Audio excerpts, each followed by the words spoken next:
émission 10 minutes avec Pierre et Christine. On se retrouve enfin pour cette émission et nous allons parler aujourd'hui des miracles dans les actes des apôtres. Bien sûr, pour parler des miracles dans les actes des apôtres, on doit faire référence aussi à l'évangile de Jésus-Christ.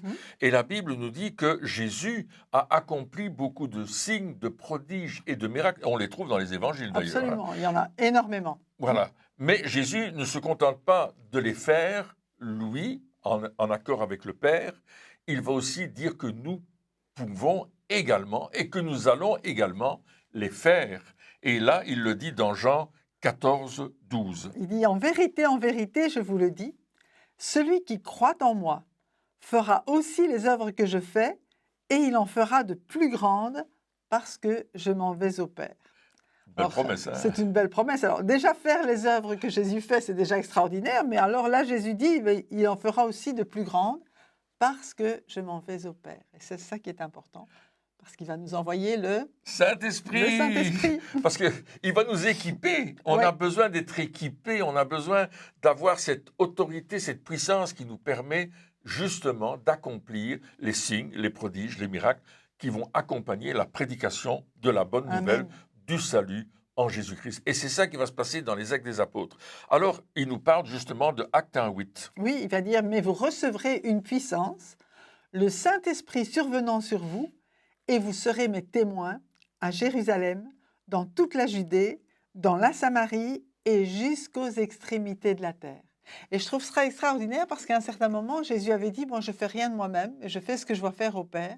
Et il est en train de dire à ses disciples, mais vous aussi, cette même puissance qui est sur moi, Absolument. Vous allez la recevoir et vous aussi, vous allez être mes témoins, mais pas seulement en parole, mais aussi en œuvre à cause de la puissance du Saint-Esprit qui est sur et vous. Pas seulement à Jérusalem, en Judée, en Samarie, mais jusqu'aux extrémités de la terre. Et c'est ce qui se passe aujourd'hui. L'Évangile a été amené aux extrémités de la terre. Et nous, ici, on est les extrémités de la terre pour quelqu'un qui se trouve loin de l'autre côté, bien sûr, mais on part de Jérusalem. Et bien sûr, ce Saint-Esprit, la puissance du Saint-Esprit, c'est un équipement surnaturel que Dieu nous donne pour accomplir la mission qu'il nous confie de prêcher l'Évangile. Et on lit ce récit lorsque les 120 sont assemblés le jour de la Pentecôte dans la chambre haute et on voit le Saint-Esprit qui va venir sur eux d'une façon tout à fait visible, audible même, et avec des manifestations. Alors tu veux lire Acte 2, versets 2 à 4. Et ça commence par « tout à coup ». Alors, soudainement. Le soudain de Dieu. Oui, exactement. Tout à coup, il vint du ciel un bruit comme celui d'un vent impétueux, et il remplit toute la maison où ils étaient assis. Des langues, semblables à des langues de feu, leur apparurent, séparées les unes des autres, et se posèrent sur chacun d'eux. Et ils furent tous remplis du Saint-Esprit, et se mirent à parler en d'autres langues, selon que l'Esprit leur donnait de s'exprimer. Alors là, il n'y a pas de favoritisme. Tous ceux qui sont là rassemblés reçoivent et sont remplis du Saint-Esprit avec les signes qui l'accompagnent. Et ça se manifeste, hein, et ça se manifeste. les signes qui l'accompagnent. Et Pierre va profiter de ce rassemblement de toutes ces personnes qui étaient venues pour célébrer, n'est-ce pas, cette Pentecôte à Jérusalem. Ils sont là et Pierre va en profiter pour prêcher la bonne nouvelle de l'Évangile et pour déclarer que Jésus est vraiment le Messie. Acte 2, verset 36. Oui, que toute la maison d'Israël sache donc avec certitude que Dieu a fait Seigneur et Christ ce Jésus que vous avez crucifié. Parce qu'en fait, avec le bruit qui a eu lieu, mais tout le monde, tous ceux, comme tu disais, ils étaient attirés. Donc c'était vraiment le bon moment. Dieu les avait rassemblés lui-même. Et donc il s'adresse à toute la maison d'Israël, qu'ils sachent avec certitude que Dieu a fait Seigneur et Christ ce Jésus que vous avez crucifié. Ça s'était passé un mois plus tôt. Il ne va pas de main morte. Hein. Et puis là, il est écrit au verset 43 que la crainte s'emparait de chacun et il se faisait beaucoup de prodiges, de miracles par les apôtres. Et on voit déjà la puissance de Dieu se répandre et Pierre va montrer que Jésus lui aussi, étant le Messie, a accompli les mêmes signes, prodiges et miracles. Et le Père a témoigné à travers les signes, les prodiges et les miracles que Jésus était bien le Messie. C'est ce qu'on lit dans Acte 2, 22. Hommes israélites, écoutez ces paroles. Jésus de Nazareth, cet homme à qui Dieu a rendu témoignage devant vous par les miracles, les prodiges et les signes qu'il a opérés par lui au milieu de vous, comme vous le savez vous-même. Donc on voit ici que c'est Dieu qui a rendu témoignage à Jésus, justement par les signes, les prodiges et les miracles. Amen. Et les apôtres vont se mettre en marche et on arrive au chapitre 3 où Pierre et Jean montent au temple à l'heure de la prière parce qu'ils ont quand même gardé certaines choses qui sont intéressantes. Et on peut lire le verset 2 à 4. Oui. Il y avait un homme boiteux de naissance qu'on portait et qu'on plaçait tous les jours à la porte du temple appelée la Belle, pour qu'il demandât l'aumône à ceux qui entraient dans le temple. Cet homme, voyant Pierre et Jean qui allaient y entrer, leur demanda l'aumône. Pierre, de même que Jean, fixa les yeux sur lui et dit « Regarde-nous ». C'est ça. Waouh, il va pas leur donner là. Ouais. Il va pas leur donner l'aumône, mais Regarde-nous. il dit écoute, arrête de baisser les yeux, hein, parce que c'est vrai que quand on demande l'aumône, on n'ose pas toujours regarder la personne, mais il dit mais regarde-nous, on a quelque chose de mieux pour toi.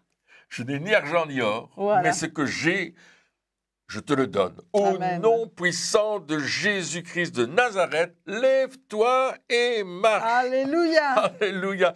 Pierre et Jean ont reçu cette autorité du Saint-Esprit pour accomplir ce miracle dans le nom de Jésus. Amen. Et cette autorité, ce pouvoir que Dieu donne à tous ceux qui croient en lui est supérieur à l'or et à l'argent. Je n'ai ni argent ni or, mais j'ai quelque chose de plus grand, de supérieur, de plus fort. J'ai cette autorité dans le nom de Jésus, dans le nom de Jésus, de te faire marcher, Amen. de te faire lever, de te guérir. Et là, on continue à lire, n'est-ce pas, le verset 7 et 8. Et le prenant par la main droite, il le fit lever. Au même instant, ses pieds et ses chevilles devinrent fermes. D'un saut, il fut debout et il se mit à marcher. Il entra avec eux dans le temple, marchant, sautant et louant Dieu. Comme c'est beau à voir. Reconnaissance. Waouh, extraordinaire. Sa vie venait de changer. Ouais. Son futur venait de changer, sa destinée venait de changer. Une rencontre avec Jésus-Christ de Nazareth change notre destinée, Amen. change Amen. notre vie, nous fait que de boiteux que nous étions, on devient celui qui peut marcher. Parce que lorsque Pierre l'a pris par la main droite, une force surnaturelle, la force surnaturelle de Dieu est passée à travers l'homme, a pénétré, a touché ses pieds. Et cet homme s'est mis debout sur ses jambes, sur ses chevilles. Amen. Il n'avait jamais marché, mais le miracle s'est produit. Cet homme a manifesté sa reconnaissance en sautant, en dansant, en démontrant quelque chose qu'il ne savait pas faire auparavant, tout compte fait, puisqu'on le portait à la porte, il ne pouvait pas y aller tout seul, il fallait qu'on l'amène là, mais il s'est levé, il a marché et il a reconnu devant tout le peuple qui était là que c'était Jésus qui l'avait guéri. Amen. C'était reconnaissant. Amen. Et cet homme qui était à la porte du temple parce qu'il ne pouvait pas rentrer dans le temple en tant que boiteux. Mais dès qu'il a commencé à marcher, la première chose qu'il a faite, c'est rentrer dans le temple avec les disciples. Il avait accès à la présence de Dieu qui était dans le temple, mais on sait que la présence de Dieu maintenant, nous sommes le temple du Saint-Esprit. Amen. Amen. Et c'était une porte ouverte à Pierre pour prêcher l'Évangile, pour dire la puissance de Dieu. Il n'a pas prêché avant, il a juste pris la main de cet homme et lui a dit « Lève-toi au nom de Jésus ». Et puis tout le monde va voir cela. Et les gens vont se poser des questions. Et là, il va dire dans Actes 3, 16, « C'est par la foi au nom de Jésus-Christ de Nazareth que son nom a raffermi celui Amen. que vous voyez et connaissez. C'est la foi en lui qui a donné à cet homme une entière guérison en présence de vous tous. » Alléluia. Alléluia. Wow. Et ensuite, Pierre va dire, repentez-vous, convertissez-vous pour que vos péchés soient effacés. Et ça, c'est la bonne nouvelle. Dieu ne veut pas seulement nous guérir physiquement, il veut aussi guérir nos cœurs. Amen. Il veut Amen. nous sauver. Il veut nous donner la vie éternelle. Il veut nous transformer. Et nous sommes appelés à nous abandonner à lui donner notre vie et à le recevoir comme notre Sauveur et Seigneur et reconnaître que Jésus Amen. a le nom qui est au-dessus de tout nom et par Amen. lequel vous, nous, l'humanité peut être sauvée. Amen. Alléluia. Alléluia. Quel Quelle message, bonne n'est-ce nouvelle. pas? Gloire à Les Dieu. miracles des actes des apôtres. On continuera dans l'émission suivante pour parler de ces miracles, ces signes et ces prodiges. Merci d'avoir été à l'écoute. Au revoir. Et à bientôt.